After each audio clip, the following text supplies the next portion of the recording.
Hello friends, welcome back to our channel. कैसे हो आप सब? आई होप आप सब अच्छे होंगे और आप सबकी पढ़ाई भी अच्छी चल रही होगी।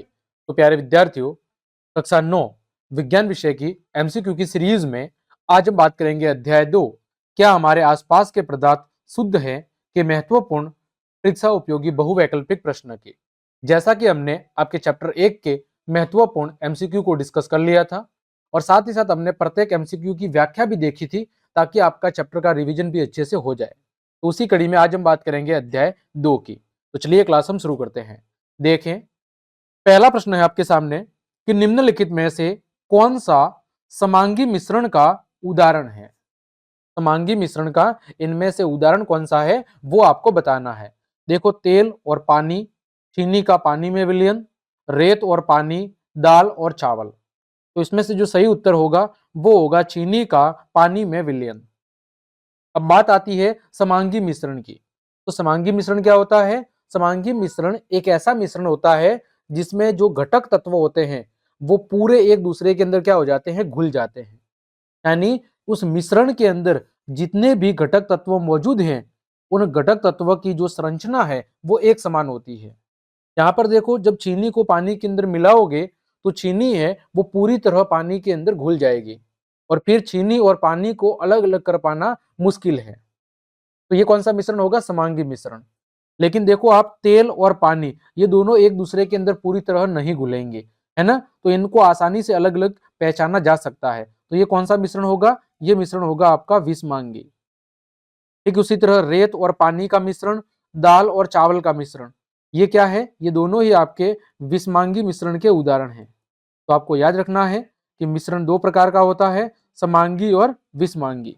समांगी मिश्रण के अंदर सभी घटक तत्व पूरी तरह एक दूसरे के अंदर घुल जाते हैं और मिश्रण में जितने भी घटक तत्व मौजूद होते हैं उन सभी की जो संरचना है वो एक समान होती है। ऐसे मिश्रण को हम समांगी मिश्रण कहते हैं। आगे बढ़ते हैं। प्रश्न संख्या 2 दिया हुआ है, कोलाइड के कणों का आकार होता है, यानी जो कोलाइडी विलयन होता है उसके कणों का आकार कितना होता है। तो जो कोलाइड होते हैं उनके कणों का आकार 1 नैनोमीटर से 100 नैनोमीटर के बीच में होता है।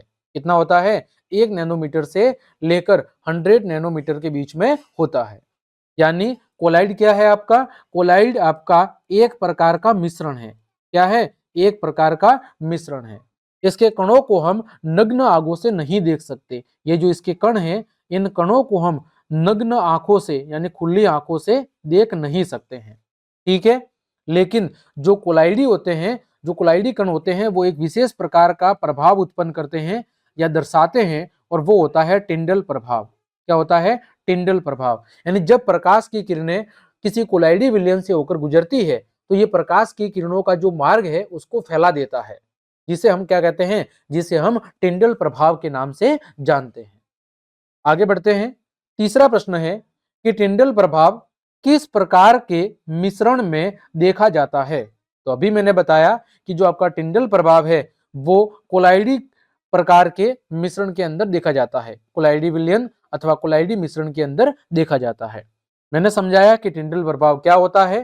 तो जब प्रकाश की किरण को किसी कोलाइडी विलयन से गुजारा जाता है तो जो कोलाइड के कण होते हैं वो प्रकाश के मार्ग को क्या कर देते हैं? फैला देते हैं, यानी प्रकाश को बिखेर देते हैं, जिससे क्या होता है? प्रकाश की किरण का जो मार्ग है वो हमें स्पष्ट रूप से दिखाई देता है और इस वजह से यह हमें टिंडल प्रभाव दिखाई देता है।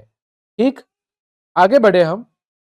निम्नलिखित में से कौन सा एक शुद्ध पदार्थ है? क्या बोल रहा है? इनमें से एक शुद्ध पदार्थ कौन सा है? देखो, दूध, हवा, सोडियम क्लोराइड या रक्त।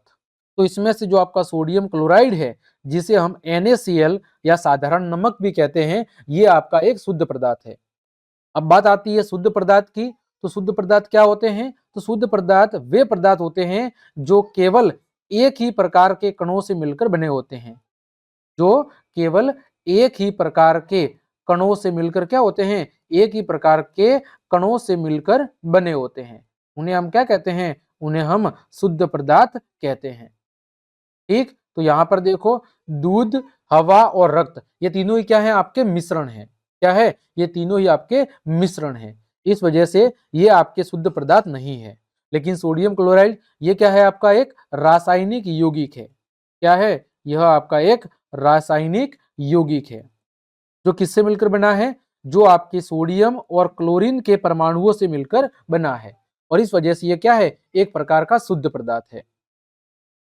आगे बढ़े, प्रश्न संख्या 5, कौन सी विधि पानी और तेल के मिश्रण को अलग करने में उपयोगी है, यानी किस विधि की मदद से हम पानी और तेल को आसानी से अलग कर सकते हैं। तो जो आपकी पृथक्करण कीप विधि होती है या पृथक्करण फनल विधि होती है, जिसे हम पृथक्करण कीप विधि कहते हैं, इस विधि की मदद से हम पानी और तेल के मिश्रण को आसानी से अलग कर सकते हैं। अब देखो ये जो विधि है ये कहाँ काम आती है, तो ये विधि वहां काम आती है जब दो अमिश्रणीय तरल पदार्थ हो। कैसे हो, दो अमिश्रणीय तरल पदार्थ, दो अमिश्रणीय तरल पदार्थ जो एक दूसरे के अंदर घुलते नहीं है, उनको अलग करने के लिए हम क्या कर सकते हैं, इस विधि का उपयोग कर सकते हैं। क्यों, क्योंकि जो ये दो घटक होते हैं इनके घनत्व के अंदर क्या होता है, घनत्व में अधिक अंतर होता है, और घनत्व में अधिक अंतर होने की वजह से दोनों पदार्थ आपस में घुलनशील नहीं होते हैं, अतः इनको हम पृथक्करण की विधि से आसानी से अलग कर सकते हैं। छठा प्रश्न है कि क्रोमेटोग्राफी का उपयोग मुख्य रूप से किया जाता है।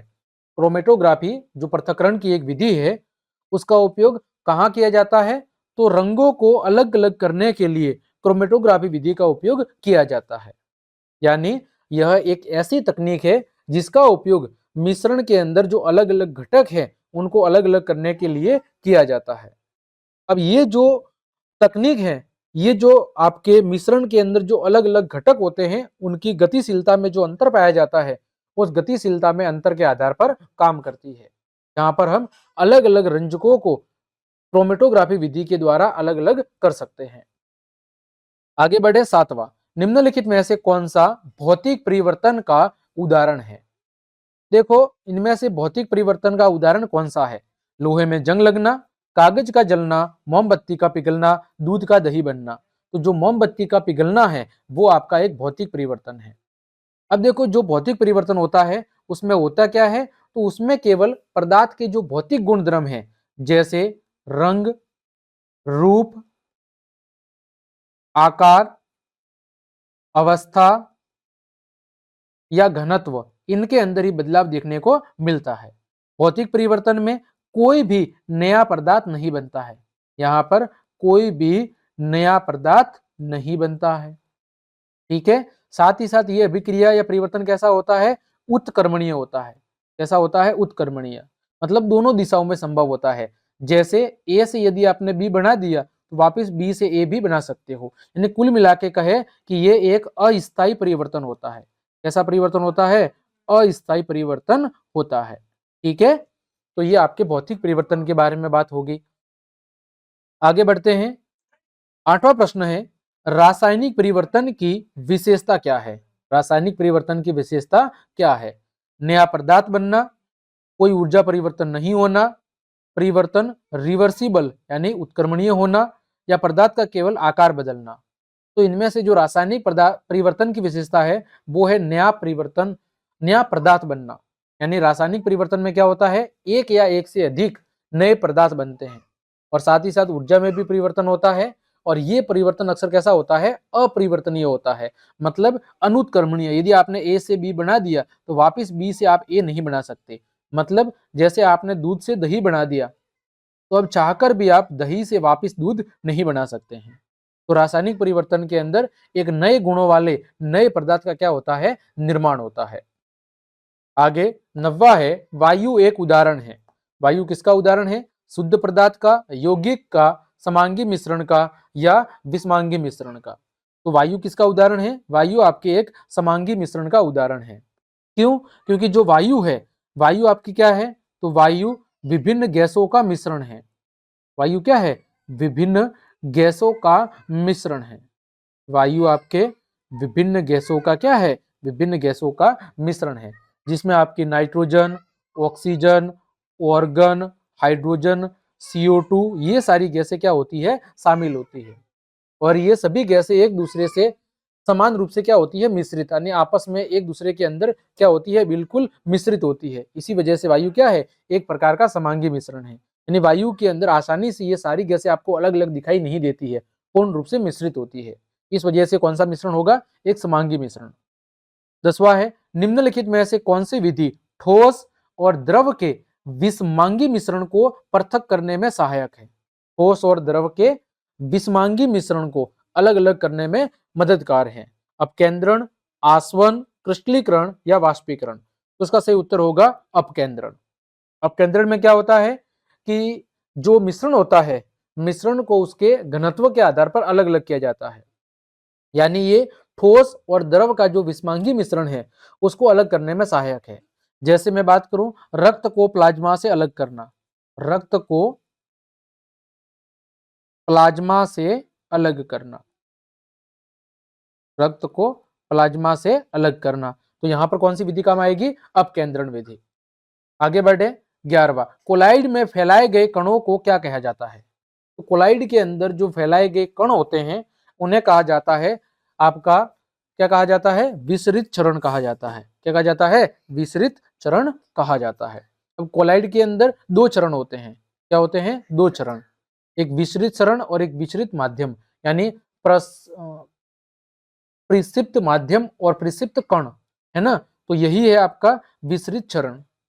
हमने कोलाइड के अंदर दो चरण पढ़े थे, एक प्रक्षिप्त माध्यम और एक प्रक्षिप्त अवस्था या कण। तो ये क्या होते हैं, प्रक्षिप्त कण होते हैं जो पूरे मिश्रण के अंदर फैले होते हैं, जबकि प्रक्षिप्त माध्यम वो होता है जिसमें विसरित कण क्या होते हैं, फैले होते हैं। आगे बढ़ते हैं, 12वां, निम्नलिखित में से कौन सा विकल्प निलंबन का उदाहरण है। किसका उदाहरण, निलंबन का। तो इनमें से जो मिट्टी का पानी है ये आपके किसका उदाहरण है, निलंबन का। निलंबन क्या है, निलंबन आपका एक विषमांगी मिश्रण है। क्या है, निलंबन आपका एक विषमांगी मिश्रण होता है जिसमें जो ठोस कण होते हैं वो द्रव के अंदर क्या होते हैं, निलंबित होते हैं। इसमें क्या होता है कि जो ठोस कण होते हैं, ठोस कण किसमें, द्रव में क्या होते हैं, निलंबित रहते हैं। ठोस कण द्रव के अंदर निलंबित होते हैं। आगे बढ़े, प्रश्न संख्या 13, समांगी मिश्रण के गुण धर्म होते हैं। समांगी मिश्रण के गुण धर्म कैसे होते हैं, तो समांगी मिश्रण के जो गुण धर्म है वो कैसे होते हैं, एक समान होते हैं। यानी समांगी मिश्रण के अंदर जो घटक तत्व होते हैं वो पूरी तरह से घुल जाते हैं और मिश्रण में एक समान संरचना दिखाई देने को मिलती है। ठीक, आगे बढ़ते हैं, निम्नलिखित में से कौन सा तत्व है, इनमें से तत्व कौन सा है। देखो, जल, कार्बन, नमक या चीनी। तो तत्व कौन सा है, आपका कार्बन है। अब तत्व क्या होता है, तत्व वह पदार्थ होता है जो केवल एक ही प्रकार के परमाणुओं से मिलकर बना होता है। तत्व क्या होता है, तत्व केवल एक ही प्रकार के परमाणुओं से मिलकर बना होता है, केवल एक ही प्रकार के परमाणुओं से मिलकर बना होता है। ठीक है, तत्व केवल और केवल एक ही प्रकार के परमाणुओं से मिलकर बना होता है। ठीक, और यहां पर जो कार्बन है वो कार्बन केवल और केवल कार्बन परमाणुओं से मिलकर बना है। आगे बढ़ते हैं, 15वां, जिस विधि में समुद्री जल से शुद्ध जल प्राप्त किया जाता है वह कौन सी विधि है। जिस विधि के अंदर समुद्र जल से शुद्ध जल को प्राप्त किया जाता है वो विधि कौन सी है, आसवन विधि है। आसवन विधि में क्या होता है कि जो तरल पदार्थ होते हैं उनको उनके क्वथनांक के आधार पर, किसके आधार पर, उनके क्वथनांक के आधार पर क्या किया जाता है, अलग किया जाता है। क्वथनांक क्या होता है, क्वथनांक वह तापमान होता है जिस पर द्रव किसमें बदलता है, गैस के अंदर बदलता है। क्वथनांक किसी तरल का वह तापमान होता है जिस पर द्रव किसमें बदलना शुरू हो जाता है, गैस यानी कि वाष्प के अंदर बदलना शुरू हो जाता है। ठीक, आगे बढ़ते हैं, 16वां, विलयन में विलय का अधिकतम मात्रा जिसे विलायक में घोला जा सकता है क्या कहलाता है। किसी विलयन में विलय की अधिकतम मात्रा जिसे विलायक के अंदर घोला जा सकता है उसे क्या कहते हैं, संतृप्तता कहते हैं। क्या कहते हैं, संतृप्तता कहते हैं, संतृप्तता कहते हैं। तो संतृप्तता एक विलयन के अंदर विलय की अधिकतम मात्रा होती है जिसे एक निश्चित तापमान पर विलायक के अंदर घोला जा सकता है। ठीक, अगला है 17वां, निम्नलिखित में से कौन सा विषमांगी मिश्रण का उदाहरण नहीं है। इनमें से कौन सा है जो विषमांगी मिश्रण का उदाहरण नहीं है? तो अभी हमने देखा था कि जो हवा है, हवा कैसी है आपकी? हवा एक प्रकार का समांगी मिश्रण है, ठीक है, क्योंकि इसमें मौजूद जो अलग अलग गैसें हैं उनको आसानी से हम देख नहीं पा सकते या अलग अलग उनको पहचान नहीं सकते हैं। 18वां है कि किस विधि का उपयोग छोटे कणों को बड़े कणों से अलग करने के लिए किया जा सकता है? तो छोटे कणों को यदि हमें बड़े कणों से अलग करना है तो वो विधि कौन सी है? हस्तचलनी विधि है। कौन सी विधि है? हस्तचलनी विधि है।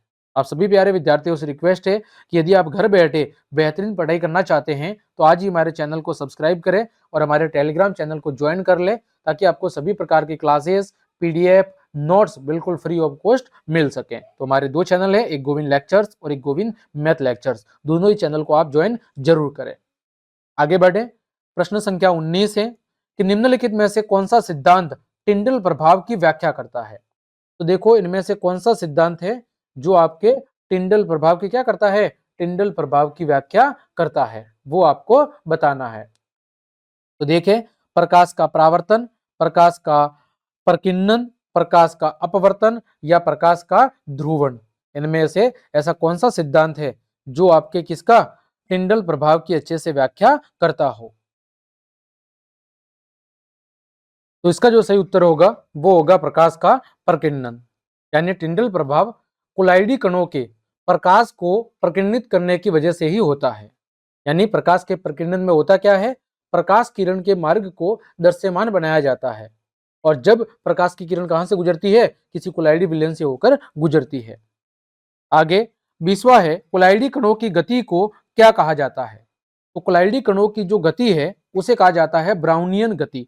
कौन सी गति कहा जाता है? ब्राउनियन गति कहा जाता है, जिसके अंदर जो कणों की गति है वो एक जिगजैग आकार में होती है। किस आकार में होती है? एक जिगजैग आकार के अंदर होती है, यानी कुछ इस तरह होती है, ठीक है। और यह गति कोलाइडी कणों की विशेषता है, और इस गति की वजह से ही जो परिक्षेपण माध्यम होता है उसके अंदर जो परिक्षिप्त कण होते हैं वो क्या करते हैं? गति करते हैं। आगे 21वां है, निम्नलिखित में से कौन सा पृथक्करण का मिश्रण के पृथक्करण की विधि नहीं है? इनमें से कौन सी मिश्रण के पृथक्करण की विधि नहीं है? देखो, चुंबकीय पृथक्करण, अपकेंद्रण, विद्युत अपघटन या क्रोमेटोग्राफी। तो जो विद्युत अपघटन है ये आपके मिश्रण पृथक्करण की विधि नहीं है। ये क्या है?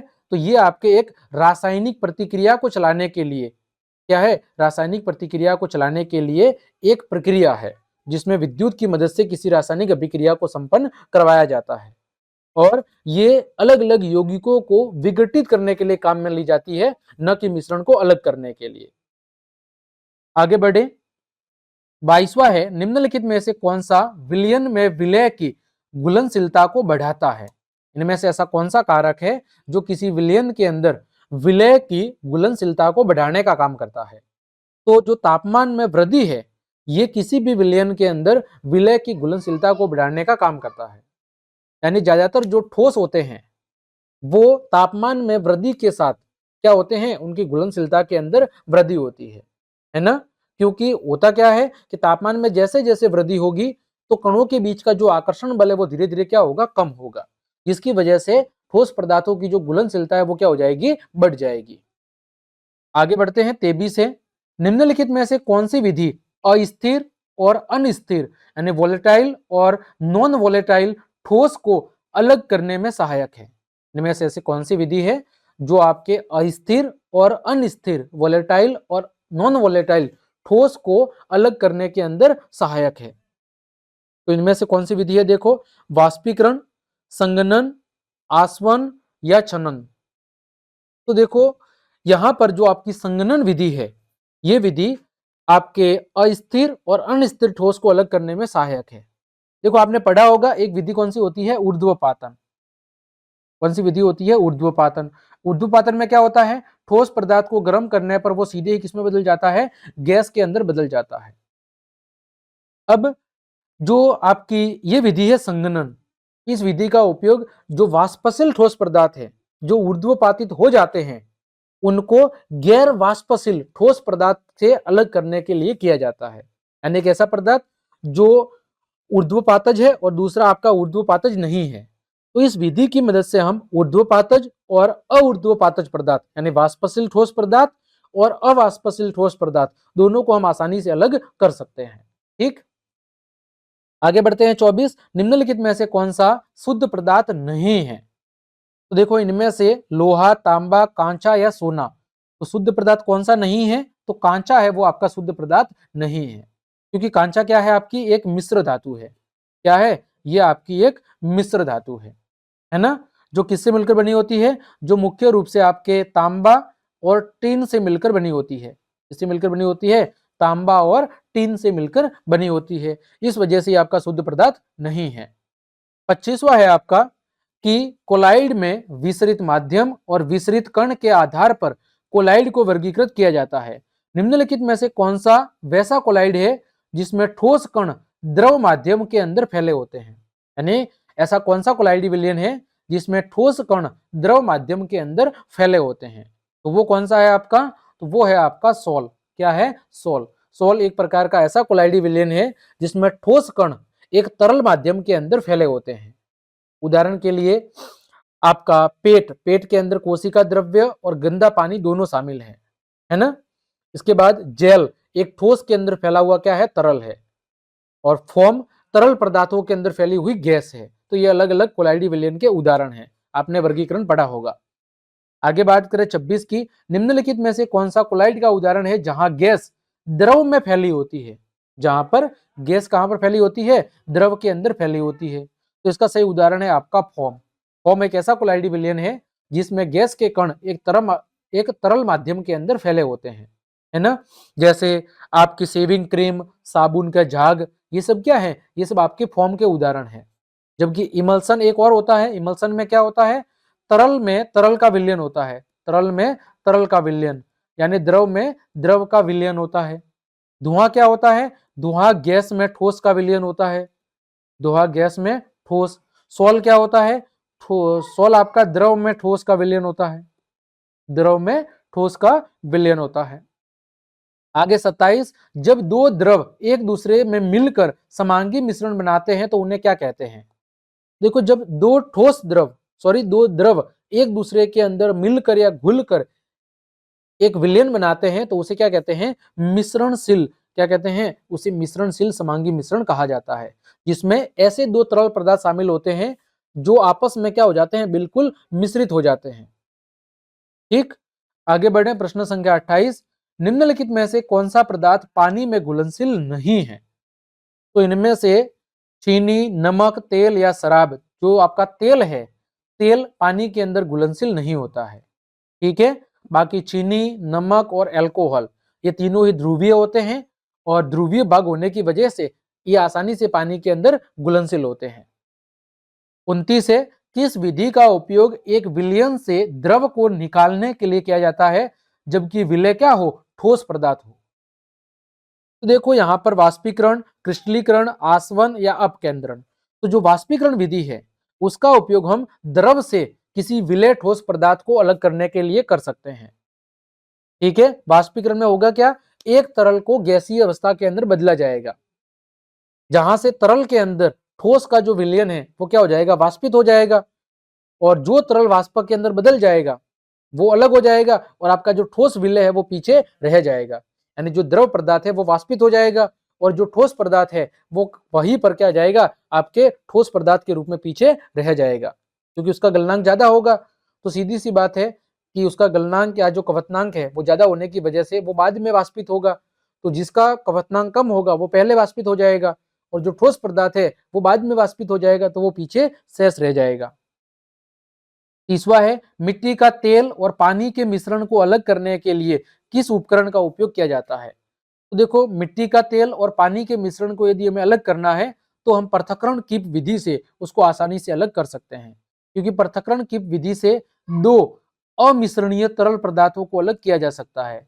दो अमिश्रणीय तरल पदार्थों को आसानी से अलग किया जा सकता है। आगे बढ़े हम। निम्नलिखित में से कौन सा मिश्र धातु है? इनमें से मिश्र धातु कौन सी है? लोहा, पीतल, तांबा या एल्यूमिनियम। तो जो आपका पीतल है वो मिश्र धातु है। ये किससे मिलकर बना होता है? तो ये जनरली आपके जिंक और तांबे से मिलकर बना होता है। ठीक है, आगे बात करें, अगला है वायु में मुख्यतः कौन सी गैसों का मिश्रण होता है। तो वायु के अंदर मुख्यतः जो होती है वो होती है नाइट्रोजन और ऑक्सीजन। कौन सी होती है? नाइट्रोजन 78% और ऑक्सीजन आपकी 21%। ये दो आपकी मुख्य गैस शामिल होती है।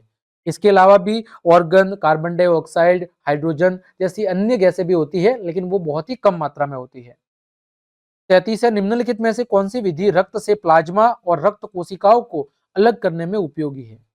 तो जो आपकी अपकेंद्रण विधि है, जो रक्त के घटकों को उनके घनत्व के आधार पर अलग करने के लिए काम में ली जा सकती है।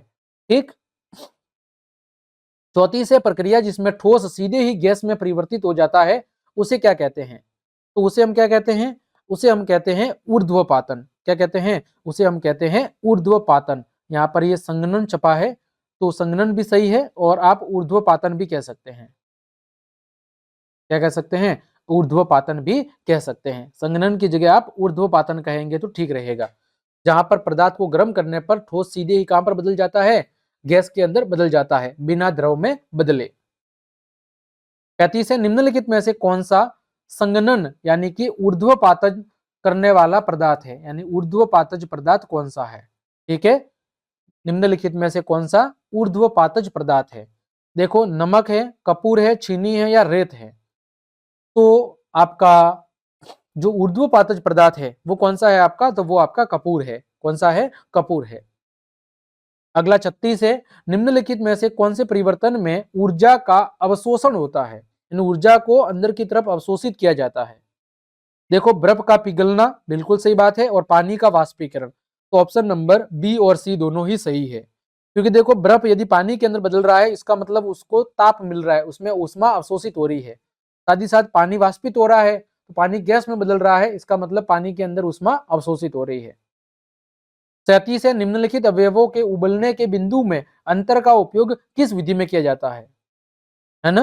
यानी इनमें से ऐसी कौन सी विधि है जहां पर अलग अलग क्वथनांक का उपयोग किया जाता है अलग करने के लिए? तो जो आपकी अंशात्मक आसवन या जिसे हम कहते हैं प्रभाजी आसवन, क्या कहते हैं? प्रभाजी आसवन, उसमें पदार्थ के क्वथनांक के आधार पर क्या किया जाता है? मिश्रण को अलग अलग बिंदुओं पर अलग किया जाता है। आगे बात करें प्रश्न संख्या 38 की, निम्नलिखित में से कौन सा पदार्थ एक यौगिक है? आपको क्या बताना है? यौगिक कौन सा है इनमें से? देखो, जल, लोहा, सोना या हीलियम। तो जो आपका जल है ये आपके हाइड्रोजन और ऑक्सीजन से मिलकर बना एक क्या है? यौगिक है। ठीक है, बाकी सोना, लोहा और हीलियम ये तीनों ही क्या है आपके? ये तीनों ही आपके तत्व है। आगे 39 नंबर प्रश्न है कि अवसादन की प्रक्रिया में क्या होता है? अवसादन की प्रक्रिया में क्या होता है? तो अवसादन की प्रक्रिया के अंदर जो भारी कण होते हैं वो नीचे तली के अंदर बैठ जाते हैं। अवसादन की क्रिया में जो भारी कण होते हैं वो नीचे तली के अंदर बैठ जाते हैं और हल्के कण ऊपर तैरने लगते हैं। 40वां है, कणों के प्रसरण का कारण क्या है? कणों के प्रसरण का कारण क्या है, यानी बहने या फैलने का कारण क्या है? तो कणों के फैलने का जो कारण होता है वो होता है कणों की यादृच्छिक गति। कणों की यादृच्छिक गति की वजह से कण अनियमित रूप से इधर और उधर क्या करते हैं? गति करते हैं। ठीक, तो प्यारे विद्यार्थियों, इस तरह आज की इस क्लास के अंदर हमने आपके चैप्टर 2 के जितने भी महत्वपूर्ण एमसीक्यू बन रहे थे, जो परीक्षा की दृष्टि से काफी महत्वपूर्ण है, साथ ही साथ हमने प्रत्येक एमसीक्यू की व्याख्या भी देखी, जिससे आपके चैप्टर का रिवीजन भी अच्छे से हो गया होगा। उम्मीद करता हूं आज की क्लास आपको अच्छे समझ में आई होगी। तो क्लास देखने के लिए आप सभी का धन्यवाद। मिलते हैं अगली क्लास में, तब तक के लिए आप सबको जय हिंद, जय भारत।